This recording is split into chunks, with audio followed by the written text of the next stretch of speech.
আজকের রেসিপি সবচেয়ে সহজ উপায়ে কুলপি এবং মটকা কুলপি। নমস্কার বন্ধুরা, বনশ্রীস কিচেন অ্যান্ড ব্লগস থেকে সবাইকে স্বাগত জানাই। আজ যে কুলপি বানাবো খুবই সহজ পদ্ধতিতে বানাবো, আর এটা খুবই হেলদি হবে। এর মধ্যে কোনো রকম চিনি গুড়ের ব্যবহার হবে না বা ক্রিমেরও ব্যবহার হবে না।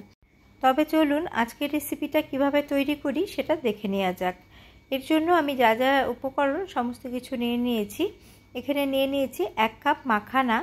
এই দেখুন, চায়ের কাপের 1 কাপ মাখানা দানা নিয়ে নিয়েছি। 1/4 কাপ আমন্ড, 1/4 কাপ নিয়ে নিয়েছি কাজু, আর 2 টেবিল চামচ পিস্তা নিয়েছি। এই বাটির মধ্যে 8-10 পিস আমি খেজুর নিয়ে নিয়েছি, যতটা প্রয়োজন হবে দেব। আর 1/2 কাপ নিয়ে নিয়েছি গুঁড়ো দুধ, যে কোনো গুঁড়ো দুধই চলবে। আর এখানে আমি 4টে ছোটো এলাচের দানা বের করে এগুলোকে ক্রাশ করে নিয়েছি, আর লাগবে কেশর। এবার চলে যাচ্ছি রান্নার প্রসেসে। গ্যাসের মধ্যে কড়া বসিয়ে কড়া গরম হয়ে গেলে সবার প্রথমে আমি মাখানাগুলোকে ড্রাই রোস্ট করে নেব। তেল বা ঘি ছাড়াই এগুলোকে ড্রাই রোস্ট করে নেব। বেশ 4-5 মিনিট আমি মাখানাগুলোকে ড্রাই রোস্ট করে নিয়েছি। আর দেখুন, মাখানাগুলো হাতে নিলে এইভাবে গুঁড়ো হয়ে যাবে। এই রকম করে মাখানাগুলোকে ড্রাই রোস্ট করে নিতে হবে। এখন আমি কড়া থেকে মাখানাগুলোকে একটা বড় বোলের মধ্যে ঢেলে নেব। এই কড়াটাই আবার বসিয়ে দিচ্ছি। আমি যে ড্রাই ফ্রুটস নিয়েছিলাম, আমন্ড, কাজু এবং পিস্তা, সমস্ত কিছুকেই আমি মাখানার মতো ড্রাই রোস্ট করে নেব। অনবরত নাড়াচাড়া করতে করতে আমি লো টু মিডিয়াম ফ্লেমে ড্রাই রোস্ট করে নেব। নাড়াচাড়া করতে করতে ড্রাই ফ্রুটসের মধ্যে হালকা ব্রাউন স্পট দেখা যাচ্ছে। এই রকম যখন হবে তখন বুঝতে হবে যে ভালো করে রোস্ট হয়ে গেছে।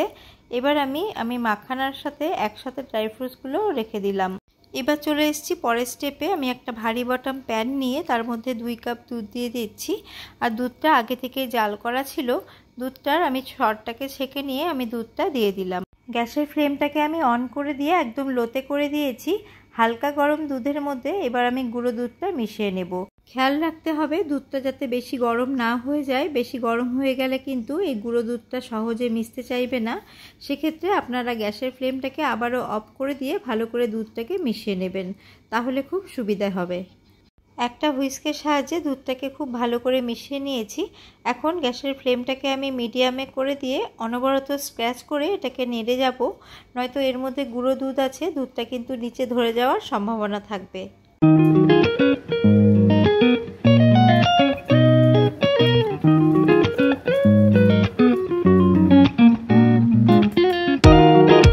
দুধ যাতে নিচে ধরে না যায় তার জন্য আমি হুইস্ক দিয়ে অনবরত নাড়াচাড়া করছি।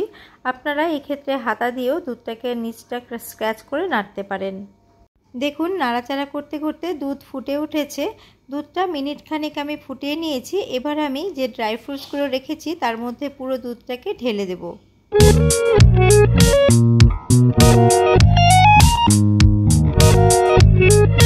আমি যে খেজুর নিয়েছিলাম তার মধ্যে থেকে 8 পিস খেজুরের আমি বীজটাকে বের করে দিয়েছি। বের করে আমি দুধের মধ্যে দিয়ে দিলাম। ফ্লেভারের জন্য এর মধ্যে আমি দিয়ে দিচ্ছি এলাচ গুঁড়ো। 4টে ছোটো এলাচের দানা বের করে আমি ক্রাশ করে নিয়েছিলাম, সেটাই দিয়ে দিলাম। আর এর মধ্যে আমি দিয়ে দিচ্ছি আমার পছন্দ মতো কেশর। কয়েকটা কেশরের ধাগা দিয়ে দিচ্ছি। কেশরটা পুরোপুরি অপশনাল, আপনারা যদি অপছন্দ করেন তাহলে কেশরটাকে আপনারা স্কিপ করতে পারেন। দিয়ে সমস্তটা আমি মিশিয়ে নিচ্ছি। আর এখন এটা মিনিমাম 1 ঘন্টা মতো ভিজবে। আর 1 ঘন্টার মধ্যে দুধটাও কিন্তু ঠান্ডা হয়ে যাবে। ফিরে আসছি আমি 1 ঘন্টা পর। ফিরে এলাম ঘন্টাখানেক পর। এই সময় দুধ ঠান্ডা হয়ে গেছে। আর ড্রাই ফ্রুটসগুলোকেও দেখিয়ে দিচ্ছি। দেখুন, ড্রাই ফ্রুটসগুলো কিন্তু একদম দুধের মধ্যে ডুবে ড্রাই ফ্রুটসগুলো ফুলে উঠেছে আর কিছুটা নরমও হয়ে গেছে। এবার এগুলোকে আমি খুব ভালো করে পেস্ট করে নেব। তার জন্য আমি মিক্সার গ্রাইন্ডারের বড় জারটা নিয়ে নিয়েছি আর সমস্তগুলো এর মধ্যে দিয়ে দিচ্ছি।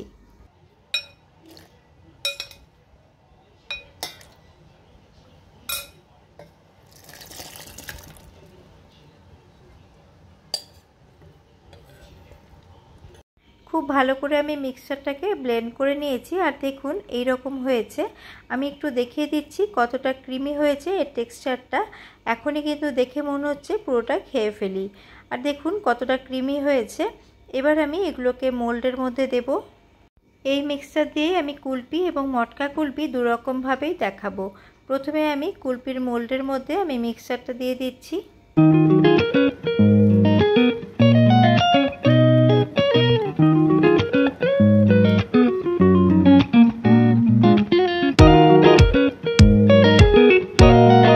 আজ আমি 3টে কুলপি বানিয়েছি, তার জন্য 3টের মধ্যে আমি মিক্সচার দিয়ে দিয়েছি। এবার এখানে একটা ফয়েল পেপার নিয়ে নিয়েছি, ফয়েল পেপারটাকে আমি ডবল করে দিয়েছি, দিয়ে এবার মোল্ডের ওপরে এইভাবে ঢেকে দেব, দিয়ে একটা গার্ডার লাগিয়ে নিতে পারেন, নয়তো এমনিও কিন্তু সেট হয়ে যায়। আমার কুলপি মোল্ডের ওপরে ঢাকা আছে, তার জন্য আমি গার্ডার লাগাইনি, আমি ঢাকাটাই লাগিয়ে দেব। আর মাঝখানে আপনারা একটুখানি ছিদ্র করে তার মধ্যে স্টিক দিয়ে দিতে পারেন। আর এই যে আমি মোল্ডের ঢাকনাটা দিয়ে দিলাম।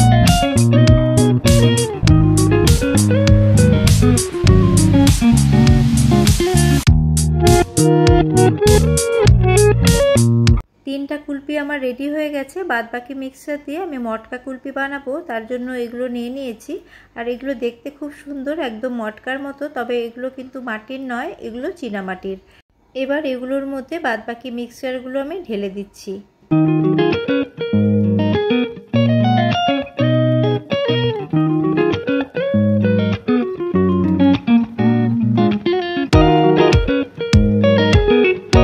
মটকাগুলোকে আমি একটু ভালো করে সেট করে নিচ্ছি। সেট করে নিয়ে এর উপরে রোস্টেড পিস্তা আমি দিয়ে দেব।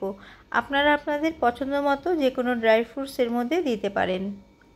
কুলপি মোল্ডে যেভাবে ফয়েল পেপার লাগিয়েছিলাম, এবার মটকাতেও একইভাবে ফয়েল পেপার লাগিয়ে নেব।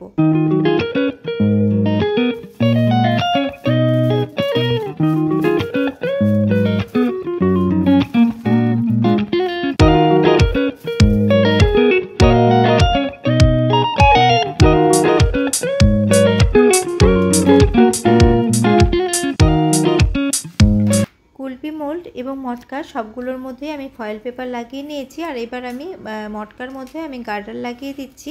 এবার এগুলোকে আমি ডিপ ফ্রিজে রেখে দেব মিনিমাম 6 ঘন্টা। তাছাড়া আপনারা এটাকে ওভারনাইটও রাখতে পারেন। তো এই যে আমি এখানে ডিপ ফ্রিজে রেখে দেব ওভারনাইটের জন্য।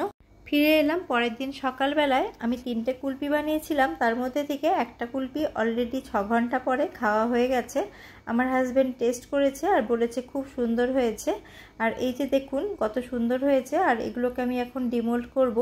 একটা গ্লাস নিয়ে নিয়েছি, গ্লাসে কিছুটা জল দিয়ে কয়েক সেকেন্ড একটু ধরে রাখবো, তাহলে কিন্তু অনায়াসে কুলপিগুলো বেরিয়ে আসবে।